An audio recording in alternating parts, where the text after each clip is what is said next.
Welcome to FSR, Free Spirit Radio, The Light Hunters.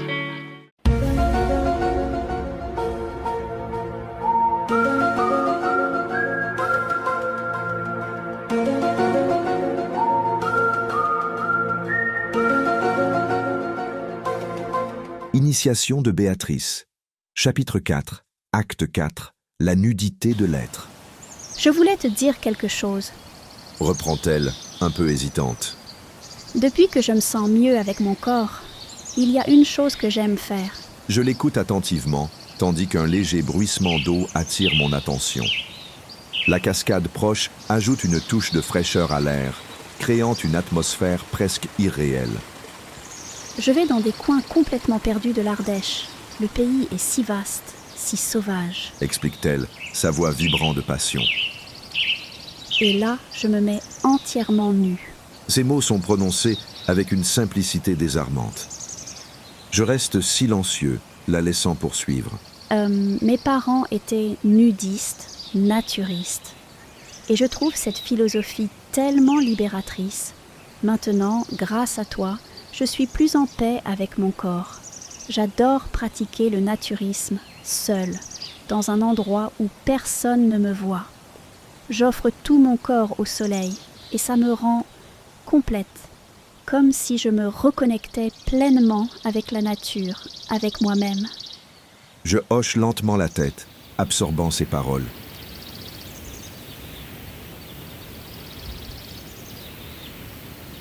Le vent joue doucement avec les feuilles au-dessus de nous.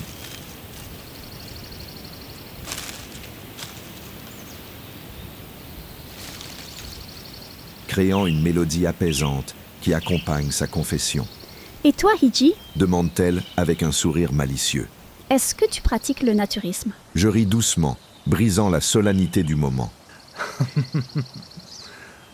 Pour être honnête, Béa, il m'est arrivé quelquefois d'être dans des endroits naturistes. Ça ne me dérange pas, mais ce n'est pas non plus ma tasse de thé.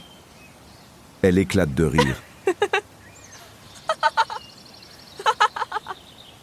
Un rire clair qui résonne comme un écho de liberté dans la vallée. Mais, ajoutai-je d'un ton plus sérieux, si j'enseigne qu'il faut être en paix avec son corps, je ne peux qu'adhérer à ce principe. Se sentir encore mieux, encore plus libre, est une chose tout à fait cohérente. Quelques jours plus tard, Béatrice me raconte une de ses escapades. Elle est partie seule, tôt le matin, alors que la vallée était encore enveloppée d'une brume légère. Elle a trouvé un coin isolé, à flanc de colline, où une cascade se jetait dans une petite rivière bordée de pierres blanches. Elle décrit comment elle a posé ses affaires sur un rocher chauffé par le soleil.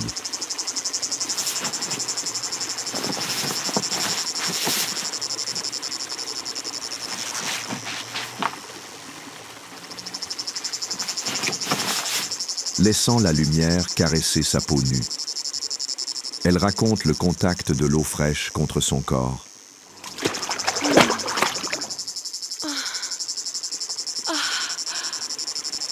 La sensation de l'air tiède sur sa peau et le sentiment d'être complètement libre, complètement en phase avec elle-même.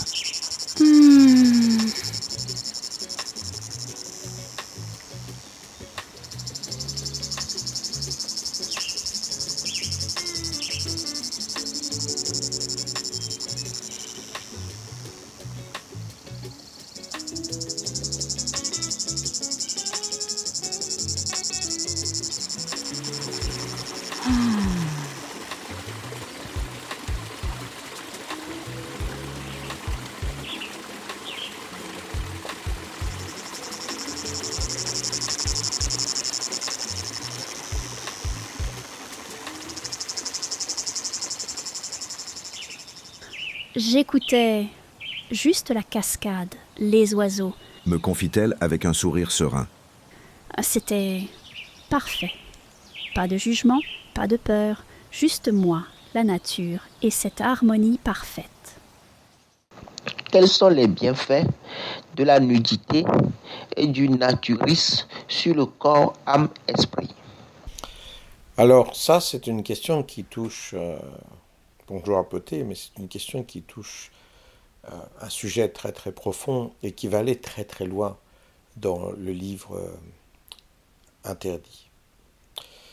Il faut comprendre que le nudisme, le naturisme, est une chose déjà qui vous permet de ne pas avoir honte de votre corps, qui va être une chose très choquante pour beaucoup de chrétiens, pour beaucoup.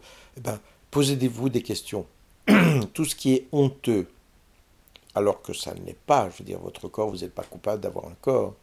C'est honteux de faire quelque chose de mal, de traître, de violent, mais d'être nu, alors vous profitez du soleil, alors vous pratiquez du sport, alors toutes ces choses-là sont, sont des poids qui apparaissent maintenant quand vous bougez, mais qui sont aussi des poids dans votre vie. Parce que vous êtes toujours avec votre corps et vous retrouvez toujours honteux d'avoir un corps alors qu'à un moment, vous vivez simplement, vous êtes vous-même. Imaginez déjà une chose, le mot gymnastique, qui veut dire pratiquer la gymnastique, qui veut dire bouger. Ça vient du grec gymnos, qui veut dire nudité. Parce que dans le passé, les Jeux Olympiques, c'était à poil. C'est tout, c'est la tenue la plus naturelle pour pratiquer le sport. Aujourd'hui, dans la société d'aujourd'hui, c'est inimaginable. Inimaginable. Or, vous vivez avec votre corps, vous devriez être fier de votre corps, vous sentir bien avec votre corps, vous sentir bien nu. Moi, je vois des gens, dans un pays chaud, ils transpirent et ils ont un t-shirt et d'autres vêtements qui leur collent à la peau parce qu'ils transpirent, alors qu'il serait tellement plus simple d'être nu. Déjà parce que vous ne mouillez pas tous vos habits, donc vous n'avez pas à les laver après vous allez prendre une douche. Si vraiment vous avez transpiré, et très souvent, le fait d'être nu, vous ne transpirez plus. Vous pourriez imaginer que vous êtes à un endroit extrêmement chaud, donc si vous n'êtes pas habillé, la sueur va dégouliner partout. Oui, peut-être, dans ce cas-là, prenez des habits pour absorber votre sueur. Mais très souvent, la nudité fait que vous ne transpirez plus, ou très peu. Donc, il n'y a aucun problème. Avant, c'était normal. En Grèce, la pratique, c'était de la pratique nue. Et si vous prenez les Spartes, eh bien les Spartes, même quand ils allaient en guerre, ils avaient juste un espèce de short, c'est tout. Ils n'avaient pas d'armure, et ils se sont aperçus qu'en étant presque nus pour le combat, ils étaient beaucoup plus efficaces. C'est un bon sens général. Et puis en plus, ça veut dire que vous êtes terriblement coupable. Vous êtes coupable de votre naturisme, de votre nudisme et de votre sexualité. Or, dans ce livre, il va y avoir le livre interdit, il va y avoir plein d'enseignements qui ne seront placés que sur Patreon, non pas pour se faire de l'argent, mais pour cacher toute chose aux enfants, parce que les enfants, ça ne les regarde pas. Les enfants, ça ne les trouble pas, le naturisme. Mais nous allons aller plus loin dans le tantrisme, c'est-à-dire utiliser les forces sexuelles qui sont en nous, non pas pour les frustrer, non pas pour les interdire, non pas pour en avoir honte, mais utiliser ces forces pour vous plonger encore plus dans la pratique, dans le contrôle de votre corps, de votre énergie. Toute chose qui fait que votre pression est intense en vous sont des choses bonnes pour amener encore plus d'énergie. Écarter les montagnes, la posture de Qigong, fait intensifier l'énergie du corps. Le désir sexuel, sensuel, érotique, intensifie la pratique. C'est aussi simple que ça. Je vais vous donner un exemple simple qui est déjà du tantrisme d'une façon très très simple. Vous pouvez aller en école de musculation, bodybuilding, c'est pas très très intéressant, je ne veux pas être méchant, mais intellectuellement c'est pas passionnant. 1, 2, 3, 4, et puis on recommence après. C'est pas passionnant. Il n'y a pas beaucoup de techniques, il n'y a pas grand-chose à part faire des mouvements correctement en salle de musculation. Mais si vous êtes avec un partenaire ou une partenaire qui est habillée d'une façon très érotique, vous avez une fille devant vous, je parle pour un homme qui est très joli, vous voyez une partie de son corps, ses muscles qui roulent, sa peau, et elle vous voit de la même façon, parce que vous aussi, vous faites le même effort. Et l'un et l'autre, on se dévore du regard. C'est beau, c'est magnifique. Au lieu de faire une séance de 1 heure de musculation et d'être fatigué, vous pouvez faire 4 heures. Vraiment. Et vous ne sentez pas la fatigue. Ça, c'est le début du tantrisme. Et en faisant cela, votre corps s'améliore considérablement. Vous prenez des muscles, vous prenez du plaisir à les pratiquer. Et si vous êtes avec votre copine, peut-être qu'après la séance de musculation, vous ferez l'amour. C'est bon pour la vie de couple, c'est bon pour votre bien-être, pour bien dormir. Et quand vous faites l'amour, si vous faites l'amour correctement, vous bougez beaucoup. C'est encore 1 heure de gymnastique en plus, et intense en plus. Donc encore plus entraîné.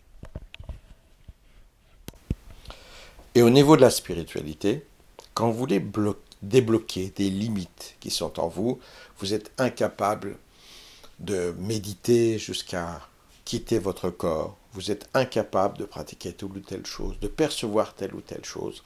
Il faut absolument que vous augmentiez la tension en vous. Je ne parle pas de la tension sanguine, je parle de l'intensité de l'énergie. Plus vous faites des choses qui vous portent, qui vous poussent à dépasser vos limites en musculature, en résistance, plus vous développez et vous libérez votre énergie, vos perceptions extrasensorielles pour arriver au samadhi, pour arriver à l'illumination, à la libération. Et vous n'y arrivez pas en état de camembert dégoulinant, avec une vie qu'il vous est difficile de porter. Vous y arrivez parce que vous brillez, parce que vous êtes passionné, parce que tout est fantastique et merveilleux. Alors, le problème du tantrisme et de la nudité, c'est que vous pourriez tomber dans le côté pervers sexuel. Vous n'êtes plus obsédé que par ça, et vous ne faites plus qu'une seule chose, c'est penser à ça et l'appliquer, si je puis dire, en faisant des partouzes, des orgies. Non, non. Il faut bien faire attention de contrôler sa force sexuelle, vous la stimulez pour que vous explosiez dans des choses magnifiques. Vous jouez de la musique, vous faites de la musculation, vous avez pratiqué des katas, du tai chi chuan, des exercices jusqu'à tomber par terre d'épuisement. Mais vous tombez d'épuisement excité en même temps, de joie, d'intensité, de bonheur, de merveille. Alors tous ces exercices vous amènent à vous transcender. Donc, c'est pourquoi tout ce qui sera de nudité, qui va apparaître de plus en plus dans le livre interdit, eh bien il sera encore plus interdit pour les enfants. Parce que, vous savez, actuellement, dans le monde un peu partout, apparaît de plus en plus de crimes de pédophilie. C'est horrible, c'est diabolique. Comment un homme peut être excité par un gamin de 5 ans, de 3 ans, de 2 ans, ou une fille du même âge? Il faut être moins qu'une merde, enfin, je veux pas être... Mais franchement, faut être moins qu'un être humain, je suis désolé, même les animaux, ils baissent pas les petits. Il y a juste que la dégénérescence de l'être humain qui peut amener une chose aussi diabolique que ça. C'est le résultat d'énormément de frustration, d'énormément de choses vraiment négatives. Si vous êtes dans le tantrisme, dans le naturisme, vous êtes en aucune façon attiré par un enfant qui est beau d'une façon, on va dire, simple, mais pas beau d'une façon excitante. Vous n'allez pas me dire que vous allez avoir une érection devant une peinture ou une érection devant une chute d'eau ou une jolie table bien sculptée. Vous avez une érection devant ça? Un enfant, c'est de la même façon. Un enfant est un être beau, magnifique, adorable, avec un grand sourire, des yeux qui pétillent. Mais putain, c'est pas excitant. Si vous vivez bien votre sensualité, votre érotisme et votre sexualité, comme vous n'êtes pas frustré, vous savez ce qui mène à une excitation, et cette excitation peut être utilisée pour aller plus haut, mais naturellement, vous êtes excité par ce qui est attirant.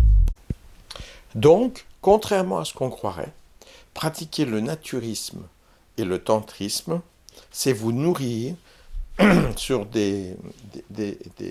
un scénario qui nourrit cette partie qui a besoin d'exister chez l'être humain.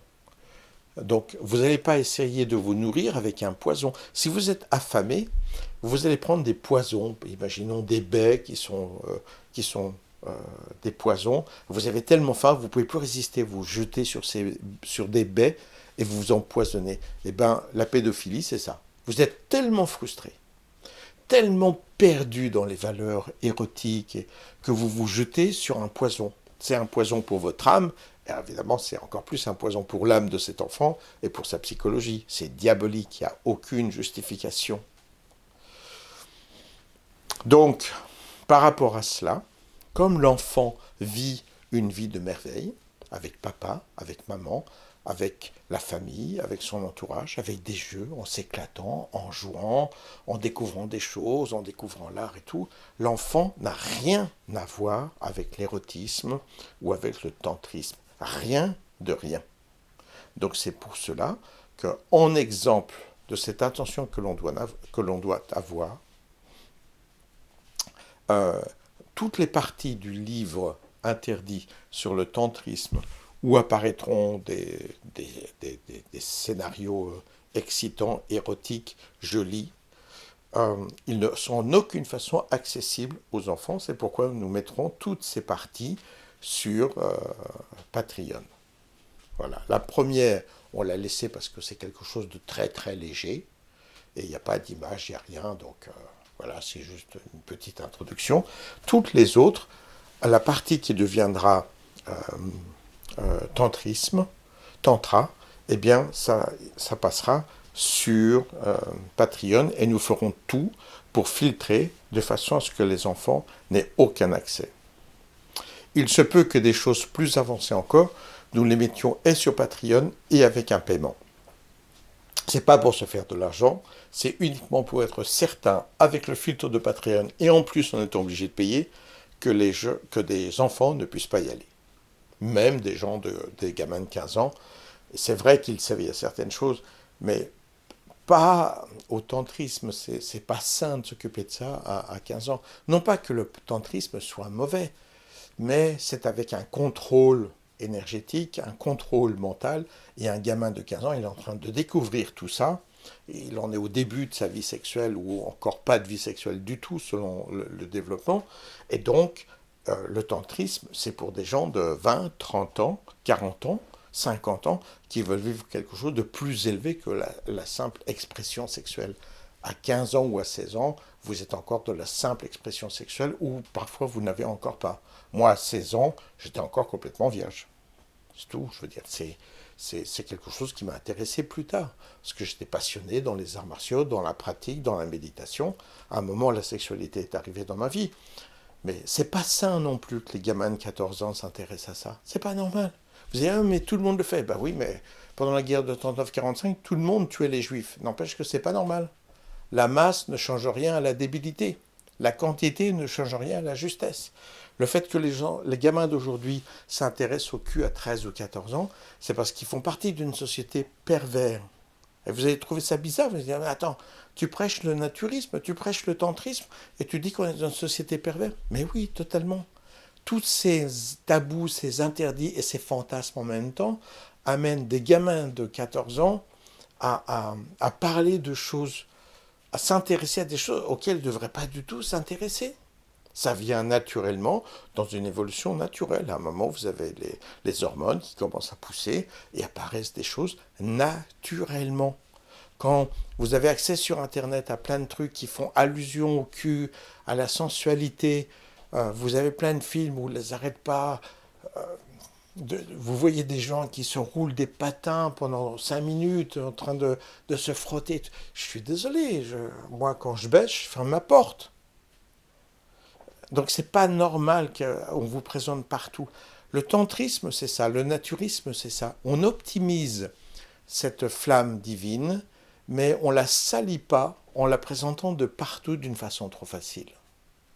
C'est le naturisme qui va jusqu'au tantrisme doit être quelque chose qui glorifie la force céleste, qui stimule une énergie libératrice très puissante en vous, mais jamais pervers. Vous vous cachez toujours sous des apparences. C'est pour ça que vous mettre nu, c'est inimaginable. Vous avez tellement l'habitude de vous cacher et de mentir que se mettre déjà nu, c'est révéler votre corps et votre vérité, voire même votre excitation. Oh, mince, j'ai une érection. Moi, je me souviens d'un jeune qui était avec moi, il avait 18 ans et demi, en plus, il était beau comme un dieu, Cédric, il avait un corps parfait, une musculature de dieu grec, vous voyez. Et un jour, il est parti, il voulait absolument découvrir, donc on était en Sicile, sur une plage nudiste, enfin à l'entrée, et il dit, ah, je vais essayer, j'y vais avec toi et tout. Et on marchait ensemble, et quand il marchait à côté de moi, il répétait sans arrêt, surtout ne pas avoir une érection, surtout ne pas avoir une érection, surtout ne pas avoir une érection. C'est normal, il arrive sur une plage où il y a des gens moins jolis, mais d'autres jolis, lui-même est nu, il est au soleil, il y a la mer, il y a des gens qui sont jolis, mais c'est normal de se battre pour ne pas avoir une érection. Et bien ici commence le tantrisme. C'est un niveau très très bas, mais déjà. C'est normal d'aller à la plage, c'est normal d'être nu, et c'est normal de commencer à diviniser les choses en disant « je ne vais pas marcher sur la plage avec une grosse érection au milieu de tout le monde ». Voilà. Le tantrisme et le naturisme, ce sont des choses qui glorifient ce qui est en nous à un certain niveau de pratique, et on ne tombe jamais dans la vulgarité, dans le côté sale, dans le côté dépravé des forces sexuelles qui existent aujourd'hui dans cette société. C'est pour ça que vous mettre nu, c'est déjà honteux, parce que vous mettre nu, c'est déjà vous plonger un peu dans cette pratique sale. Mais rien n'est sale dans le tantrisme. Tout est sale dans l'éducation psychologique d'aujourd'hui, où les gens sont frustrés, bloqués, excités et frustrés en même temps, hyper excités, hyper frustrés et hyper coupables en même temps. Mais qu'est-ce que c'est que ce bordel ? Vous savez quoi ? Pour ceux qui croient en Dieu, on a un Dieu créateur, un Dieu qui a décidé. Donc Dieu a fait exprès de vous donner le désir pour que vous en soyez coupable. Mais il est complètement pervers, ce Dieu. Donc il faut apprendre à être en paix avec cette force. Vous avez besoin de dormir, vous n'êtes pas coupable. Et vous rêvez pendant que vous dormez. Et des fois, des rêves pourraient vous éveiller, vous apporter des choses extraordinaires. Vous avez faim. Et parfois, si vous mangez correctement, ça peut vous transformer en chef cuisinier ou en gourmet. Où voyez-vous en tout cela des culpabilités ? Et d'un seul coup, Dieu s'est planté. Ah ben, il a créé le désir sexuel, les hormones et tout. C'est juste pour vous emmerder, c'est juste pour que vous soyez coupable. Toutes ces choses qui font qu'une force normale est en vous quelque chose de coupable qui vous torture, ça n'est pas sale, c'est manipulé pour que vous soyez torturé. Pour avancer vers une libération spirituelle, il faut que tout en vous soit contrôlé, mais serein, propre, clair. Allez dans une église pour prier, si c'est votre chemin. Allez dans un temple pour méditer, si c'est votre chemin. Pratiquez du tai chi chuan dans la forêt, si c'est votre chemin. Mais quelles que soient ces pratiques, soyez fiers d'être inspirés et différents. Et de la même façon, priez sur la beauté de la femme ou de l'homme, selon votre genre. Et soyez capables de faire l'amour avec la Mère divine, avec le Père céleste. Voyez en votre copine l'incarnation de la beauté céleste féminine. Voyez en votre partenaire l'incarnation de la beauté masculine. C'est cela le chemin du tantrisme et le chemin de la divinisation en général. Que toute chose que vous puissiez toucher et appliquer devienne un endroit de lumière. Toutes vos pensées négatives, c'est comme si vous entriez dans un palais de cristal et vos pas par terre font des taches noires. Quand vous touchez quelque chose, il y a des taches noires parce que vous êtes sale de tout le fantasme, de toute la sexualité, la culpabilité, la tristesse, la rage, la vengeance qui ronge votre cœur. Tout cela n'est pas normal. Apprenez à être merveilleusement heureux. Merci pour cette question.